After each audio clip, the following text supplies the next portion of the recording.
இப்போ நம்ம வந்திருக்கிற இடம் தமிழ் யூடியூபர்ஸ் யாருமே வந்து எக்ஸ்ப்ளோர் பண்ணாத ஒரு இடம். நம்ம இந்த இடத்துக்கு வந்திருக்கிறோம். டைம் இப்போ மதியம் 2 மணி ஆகுது. இங்கே ஒருத்தரையும் காணோம். இந்த கேட்டை திறந்து வரதே பயங்கரமாக இருக்குது. அங்கே பாருங்கள், ஒரு மாளிகை ஒன்று தெரியுதுங்க. மலைக்கு மேலே கோட்டை இருக்குது. கீழே வந்து ஒரு பழைய காலத்து நவாப் மாளிகை. அதை தான் நம்ம பார்க்க வந்திருக்கிறோம். இந்த இடத்த பாருங்களேன், அடிக்கிற வெயிலில் பகல்லே இப்படி இருக்குது. நைட்டில் வந்து இந்த இடத்த பார்த்தா எப்படி இருக்கும் இந்த நவாப் மாளிகையை. கோட்டைக்குள்ளே போகிற வழி ரொம்பவே அழகாக இதை வந்து ஒரு பாதையெல்லாம் அமைச்சு பண்ணியிருக்காங்க.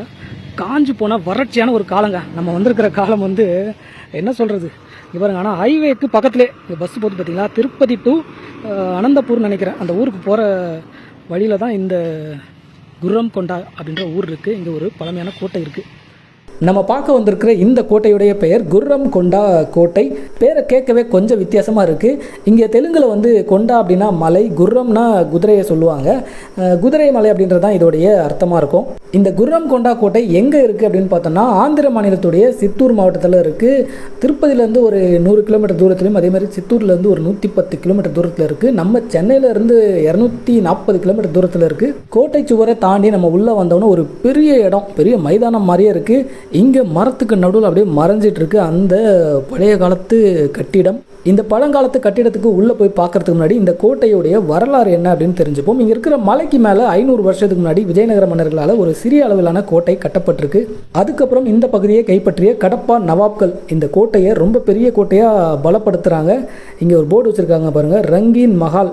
நீங்கள் பார்க்குற இதுதான் ரங்கீன் மஹால். இந்த மாதிரி நிறைய மாளிகைகள், கட்டிடங்கள், அலுவலகங்கள்ட்டு இந்த கோட்டைக்குள்ளே நிறைய கடப்பா நவாப்கள் கட்டியிருக்காங்க.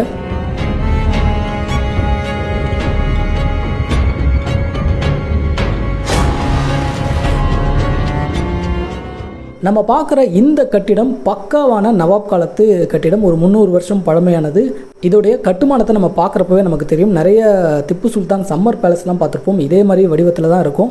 என்னென்னா அதெல்லாம் கொஞ்சம் ஆடம்பரமாக இருக்கும். ஏன்னா அவங்களாம் ராஜா, இவங்க வந்து நவாப்லாம் வந்து படைத்தளபதியாக இருந்து இந்த பகுதிகளை ஆட்சி செஞ்சவங்க. ரொம்ப ஆடம்பரமாக கட்ட மாட்டாங்க. ஆனால் இதெல்லாம் வந்து முகல் டைப்பில் இருக்கிற கட்டிடம். இதை பார்க்குறப்ப நம்ம இது முன்பக்கம்னு நினைப்போம்ல, இது முன்பக்கம் கிடையாது. பின்னாடி பக்கம் இருக்கிறது தான் வந்து முன்பக்கமாங்க. இது வந்து பின்னாடி பக்கம் அப்படின்னு சொல்கிறாங்க. இந்த கட்டிடத்தோடைய பின்பக்கமே வந்து இவ்வளோ பிரம்மாண்டமாக அழகாக இருக்குது. முன்னாடி வந்து எப்படி இருக்கும் அப்படின்னு நமக்கு இப்போவே யோசிக்க தோணுது.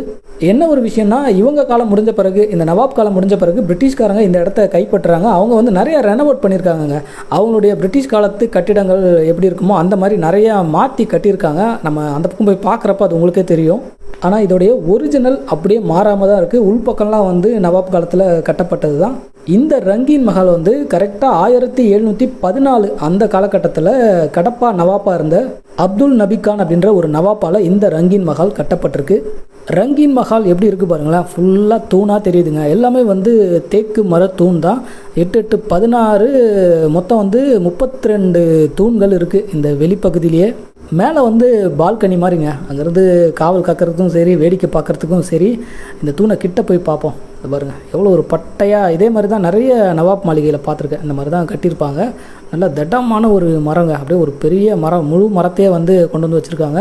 இந்த பக்கம் அப்படியே வராண்டா மாதிரி நடந்து போகிற மாதிரி. கீழே இருக்கிற அறைகள்லாம் வந்து ஆயுதங்களை வச்சுருப்பாங்க. அதே மாதிரி போர் வீரர்கள் அவங்களாம் தங்குற மாதிரி இடமா இருக்கும். என்ன ஒரு விஷயம்னா, இதெல்லாம் திறந்து விட்டால் உள்ளே போய் பார்க்கலாம். உள்ளே எட்டி பார்த்தா தெரியாத அளவுக்கு கம்பி போட்டு வச்சுருக்காங்க. உள்ளே நிறைய பழைய பொருட்களை போட்டு வச்சுருக்காங்க.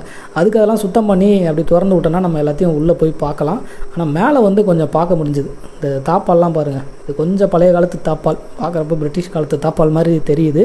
இந்த ரங்கீன் மஹாலுக்கு கீழே இப்படி தாங்க இருக்குது. ஒரே ஒரு கதவு, ஒரு பெரிய அறை கீழே இருக்குமா இருக்கும். நம்ம இப்போ மேலே ஏறி பார்க்கலாம். அந்த பக்கம் படி வச்சுருக்காங்க பாருங்கள். அந்த படியோடைய கைப்பிடிலாம் வந்து இடிஞ்சு விழுந்திருக்கு. பழைய காலத்தில் வந்து கைப்பிடியோடு இருந்திருக்கும். இந்த ரங்கீன் மஹால் நவாப் காலத்தில் எதுக்காக கட்டப்பட்டது, என்ன விஷயத்துக்காக இதை பயன்படுத்தினாங்க அப்படின்னு பார்த்தோன்னா, இது வந்து ஒரு மாளிகையாக இருந்ததா அப்படின்னு பார்த்தோன்னா இது மாளிகை கிடையாதுங்க. மாளிகை வந்து இந்த மாதிரி கட்ட மாட்டாங்க. இதை விட கிராண்டாகவே கட்டுவாங்க. இது நவாபோடைய ஒரு அலுவலகமாக இருந்ததாக சொல்கிறாங்க. அலுவலகம் இல்லைனா ஓய்வு எடுக்கிற ஒரு இடம், அதே மாதிரி விருந்தினர்கள் வந்தாங்கன்னா தங்குற மாதிரி ஒரு இடம். மலைக்கு மேலே இருக்கிற கோட்டையில் எப்போவுமே இருக்க மாட்டாங்க. ஏதாவது ஆபத்து காலங்களில் கோட்டைக்கு மேலே போயிடுவாங்க. மற்றபடி வந்து இங்கே தான் வந்து பெரும்பாலும் இருப்பாங்க. அப்போ இது வந்து ஒரு தர்பார் மண்டபமாக, அதே மாதிரி ஓய்வெடுக்கிற இடமா, விருந்தினர் மாளிகையாக, நவாப்புடைய ஒரு ஆட்சி அலுவலகமாக இந்த இடம் இருந்திருக்கு. நம்ம படியேறி மேலே வந்தவுடனே இந்த இடம் நல்ல ஒரு நீட்டான வராண்டா, அதே மாதிரி நல்ல உயரமாக காத்தோட்டமாக இருக்குது. இங்கேயும் 2 அறைகள் இருக்குது. உள்ளே எட்டி பார்த்தா அந்த பழைய பொருட்களை போட்டு வச்சுருக்காங்க. இதெல்லாம் திறந்து விட்டால் அழகாக உள்ளே போய் நம்ம பார்க்கலாங்க. இந்த தரையெல்லாம் நல்லா வளவளன்னு இருக்குது. அதே மாதிரி இங்கேருந்து பார்க்குறப்ப பாருங்களேன், அழகாக ஒரு ஸ்லாப் மாதிரி கட்டி விட்டுருக்காங்க பாருங்கள். மழை பெஞ்சா உள்ளே அந்த பக்கம் தண்ணியெல்லாம் வரக்கூடாது அப்படின்னு. இது வந்து ஓப்பன் பிளேஸாக தான் இருந்திருக்கு. இங்கெல்லாம் வந்து திரைச்சீலை போட்டுருவாங்க. திரைச்சீலை போட்டு ரொம்ப அழகாக இருக்கும். அதே மாதிரி இது ஒரு காவல் காக்கிற இடமாகவும், நவாப் இந்த இடத்துல இருக்கிறப்ப நடந்து உலாவுற ஒரு இடமாகவும் தான் இது இருந்திருக்கும். பார்க்கவே அவ்வளோ பிரம்மாண்டமாகவும் காற்றோட்டமாக இருக்குங்க. அவ்வளோ சூப்பராக கட்டியிருக்காங்க. இந்த இடத்துல ஒரு ஜன்னல் வச்சுருக்காங்க. இது எதுக்குன்னு தெரியல. ஒருவேளை இந்த காற்று வந்து போகிறதுக்காக கூட இருக்கலாம், இல்லை பக்கத்தில் ஏதாவது கட்டிடம் கூட இருந்திருக்கலாம். இப்படி இருக்குது பாருங்கள், நீட்டாக நம்ம நடந்து போயிட்டே இருக்கலாங்க. இந்த ரோவை தாண்டி அடுத்த ரோ வரைக்கும் நம்ம நடந்து போகலாம். அவ்வளோ பெரிய இடம். கீழேயும் சரி மேலேயும் சரி ஒரே ஒரு கதவு தான், ஒரே ஒரு அறை இருக்கிற மாதிரி தெரியும். ஆனால் உள்ளே வந்து நிறைய அடுக்கடுக்காக கட்டியிருப்பாங்க. கொஞ்சம் நல்ல வசதியாக அவங்க தனித்தனி அறைகள் இருக்கிற மாதிரி உள்ளே கட்டியிருப்பாங்க. நம்ம அந்த பக்கமாக போய் உள்ளே இருக்கிற அறைகள்லாம் பார்க்குற மாதிரி தான் இருக்குது. நான் அந்த பக்கமாக போய் உங்களுக்கு காட்டுறேன்.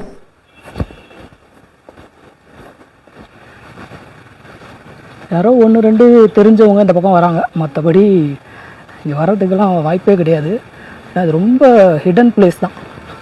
நம்ம வந்த வழி இப்படி தான். நம்ம பைக்கை நிறுத்திட்டு இப்படி வந்தோம். இது வந்து மாளிகையோடைய பின்பக்கமாக. நான் கூட ஃப்ரண்ட் அப்படின்னு நினச்சேன். ஆனால் பின்பக்கமே இவ்வளோ அழகாக இருக்குது. முன்னாடி பக்கம் எப்படி இருக்குமோ தெரியல. இந்த காலத்தில் வந்து ஹைவே ரோடு இங்கே இருக்குது, கேட் இங்கே இருக்கிறதுனால நம்ம இப்படி நேராக உள்ளே வரோம்.